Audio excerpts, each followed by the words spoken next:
Assalamualaikum warahmatullahi wabarakatuh. Apa kabar teman-teman kelas 3? Alhamdulillah, nahnu mu'minun, Allahu Akbar. Alhamdulillah, hari ini kita dapat belajar bersama kembali.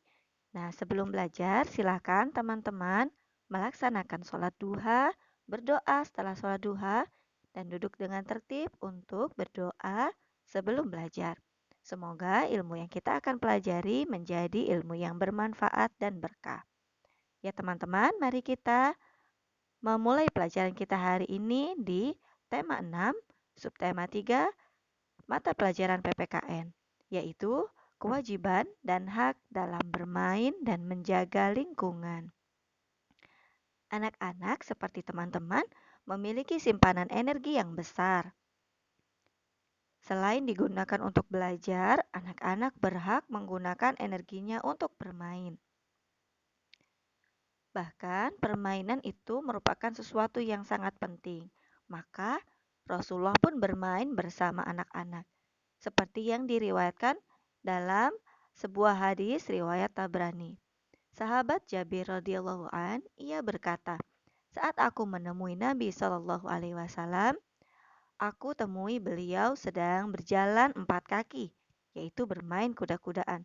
Dan di atas punggungnya ada Sayyidina Hasan dan Sayyidina Husain.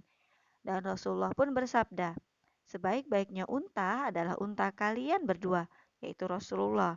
Dan sebaik-baik orang adil adalah kalian berdua. Masya Allah ya. Jadi Rasulullah pun menemani cucu-cucunya untuk bermain. Nah, lalu apa hak dan kewajiban anak dalam bermain? Penting kita ketahui agar kita dapat melaksanakan hak dan kewajiban secara seimbang. Hak anak dalam bermain yaitu yang pertama, mendapat kesempatan atau waktu untuk bermain. Jadi, kita memiliki hak untuk diberikan kesempatan bermain. Lalu, memiliki teman yang bermain yang baik. Kemudian, memiliki alat permainan untuk bereksplorasi. Alat permainan tidak harus beli. Teman-teman dapat memanfaatkan apa yang ada di rumah atau membuat sendiri alat permainan yang menarik dan kreatif. Nah, lalu kewajiban apa yang harus teman-teman lakukan dalam bermain? Yang pertama, membagi waktu antara belajar dan bermain. Jadi, tentu tidak boleh seharian kita hanya bermain atau belajar saja. Jadi, kita manfaatkan waktu dengan baik. Kita bagi antara waktu belajar dan waktu bermain. Di waktu pagi, teman-teman dapat belajar dan mengerjakan tugas sampai selesai. Setelah itu, teman-teman dapat melakukan permainan yang teman-teman sukai. Kewajiban berikutnya yaitu sportif. Sportif itu apa? Yaitu bermain dengan jujur dan tidak curang. Menang atau kalah tidak masalah. Yang penting kita dapat jujur, tidak curang, dan bersenang-senang bersama teman-teman.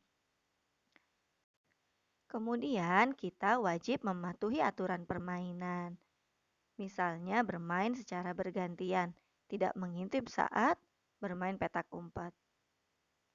Lalu kita juga harus adil, yaitu bermain bergantian dan rukun. Lalu kita juga tidak membeda-bedakan teman, bermain dengan semua teman. Jadi, agar permainan menjadi menyenangkan, bermain dengan banyak teman dan tadi ya tidak boleh membeda-bedakan. Kemudian, kita juga harus menghargai orang lain. Apapun yang teman kita lakukan, permainan itu tidak boleh kita ganggu. Kita harus menghargainya. Kemudian, kita juga harus menjaga diri, yaitu dengan memilih permainan yang aman, tidak membahayakan diri sendiri dan orang lain. Jangan lupa untuk bermain tidak jauh-jauh, tetapi dalam jangkauan penglihatan orang tua, berada di sekitar rumah. Nah, bermain akan menyenangkan saat lingkungan kita bersih dan sehat. Maka, kita harus menjaga lingkungan agar tetap bersih dan sehat. Apa saja hak dan kewajiban anak dalam menjaga lingkungan? Nah, Hak anak yaitu yang pertama tersedianya tempat bermain yang bersih dan sehat. Tidak harus lengkap alat permainannya. Yang penting tersedia tempat untuk bermain. Kemudian tinggal di lingkungan yang bersih dan sehat. Tidak ada sampah yang menumpuk, kemudian udaranya juga segar. Lalu, tersedia juga tempat sampah yang memadai. Nah, lalu kewajiban apa yang harus teman-teman lakukan dalam menjaga lingkungan? Yang pertama, yaitu menjaga kebersihan dengan membuang sampah pada tempatnya. Jangan sampai teman-teman membuang sampah di jalanan atau bahkan di selokan ya. Itu dapat merusak keindahan dan kebersihan lingkungan. Lalu menjaga fasilitas umum atau tempat bermain. Jangan merusaknya dan juga tidak mencoret-coretnya. Lalu membantu saat kerja bakti di lingkungan maupun di rumah. Teman-teman dapat membantu dengan mengumpulkan sampah atau menyapu. Bantu dengan sesuai kemampuan teman-teman. Lalu menjaga kelestarian alam dengan menanam pohon. Ini sangat penting. Selain pohon sebagai resapan air, pohon juga dapat membantu agar udara di lingkungan kita tetap bersih dan segar. Kemudian merawat tanaman dengan menyiramnya. Ini seperti yang teman-teman lakukan di rumah ya. Kemudian menjaga kelestarian energi dengan menghemat sumber energi. Misalnya senantiasa menutup air setelah digunakan, mematikan listrik dan peralatan elektronik saat tidak digunakan kembali. Demikian pembelajaran kita hari ini, semoga bermanfaat. Laksanakan hak dan kewajiban secara seimbang. Insya Allah teman kita akan banyak, lingkungan kita akan lestari.